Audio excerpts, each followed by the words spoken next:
Pendant les fêtes, on reçoit un grand chef à la table des réveillons, Pierre Devinol, il est 8h39. J'ai presque le trac. Bonjour Hélène Darroze. Bonjour. Merci d'être avec nous de bon matin. Demain, réveillon. Alors, Oui. on sort des trucs un peu festifs quand même. Qu'est-ce que vous avez en tête ? Oui, écoutez, moi j'ai en tête de travailler, c'est ce que je vais faire d'ailleurs dans un de mes restaurants, c'est le plat que je vais faire dans un de mes restaurants, je vais travailler la Saint-Jacques, parce que c'est un produit de saison, donc il est vraiment hyper important bien sûr de respecter les saisons et de travailler des produits qui sont sur les marchés en ce moment. Et ce produit-là, c'est en plus un produit, moi je trouve, de fête, mais qui reste quand même très accessible. C'est la Saint-Jacques. Ouais. Alors là, je vais vous donner une entrée. En fait, je vais la travailler en entrée et je vais faire un tartare de noix de coquille Saint-Jacques en prenant plutôt cette Saint-Jacques. Une Saint-Jacques, la Saint-Jacques d'Erquy, parce qu'elle est toute petite, mais comme on va la couper en tartare, ça n'a pas d'importance qu'elle soit petite, mais par contre, je trouve qu'elle a vraiment le goût est meilleur. Un bon goût. Voilà. Ça veut dire qu'il y a Saint-Jacques et Saint-Jacques, Hélène Darroze. Il y a des grosses Saint-Jacques pas bonnes et des petites Saint-Jacques très bonnes. Non, il y a différentes provenances, quoi. Il y a différentes provenances. Il y a les Saint-Jacques, la Saint-Jacques plutôt bretonne, la Saint-Jacques normande. Après, on peut aller aussi, je travaille moi de temps en temps, la Saint-Jacques qui est pêchée à la main. La Saint-Jacques d'Erquy, elle est pêchée à la drague avec un bateau et un grand filet qui ramasse les Saint-Jacques. Moi, je travaille aussi quelquefois la Saint-Jacques pêché à la main qu'on peut trouver.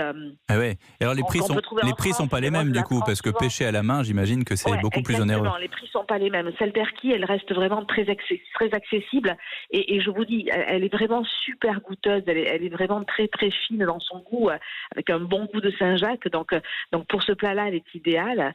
Et donc je vais juste en faire un tartare. Je vais la travailler à cru.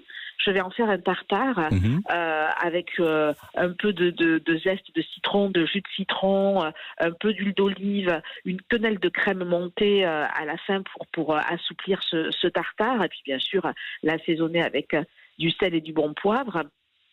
Et dessus, je vais verser, donc je vais mettre ce tartare dans une assiette creuse, dans un bol, et par-dessus, je vais verser fumant un velouté de chou-fleur. Chou-fleur et Saint-Jacques, c'est quelque chose qui marche très très bien. Mais ça va pas cuire la Saint-Jacques du coup ? Alors justement, c'est ça, c'est que ça va cuire à peine la Saint-Jacques, juste ce qu'il faut. Voilà, donc ma Saint-Jacques sera à peine cuite, vraiment, parce qu'une Saint-Jacques, c'est bon quand c'est cuit à la nacre, quand c'est saisi sur l'extérieur et qu'à l'intérieur, on la voit encore un peu crue, un peu nacrée. Donc le velouté, qui va être bien bien chaud, va être suffisant pour cuire ce qu'il faut la Saint-Jacques. D'accord. Alors bien sûr, après le tartare, on peut l'accommoder d'un peu ce qu'on veut.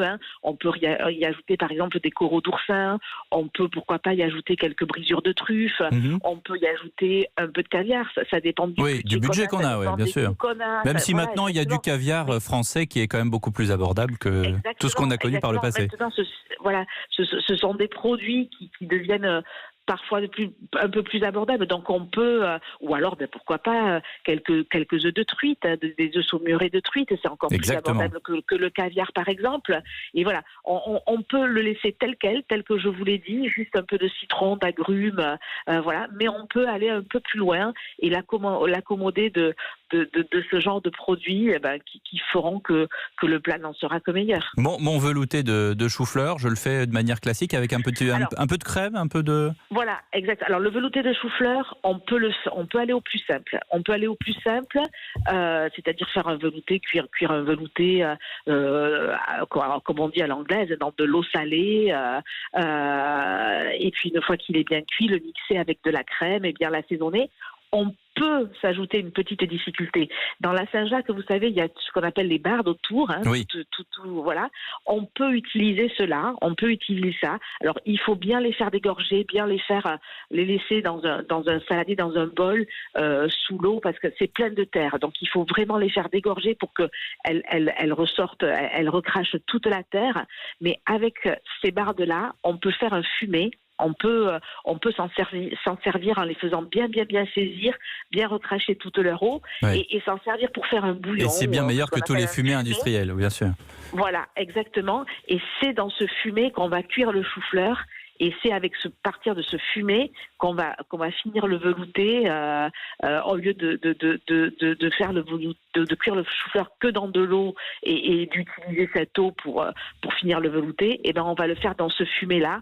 On aura bien fait revenir les bardes avec ce qu'on appelle une garniture aromatique, avec de l'oignon, avec un peu de poireaux, de carottes, et puis un bouquet garni.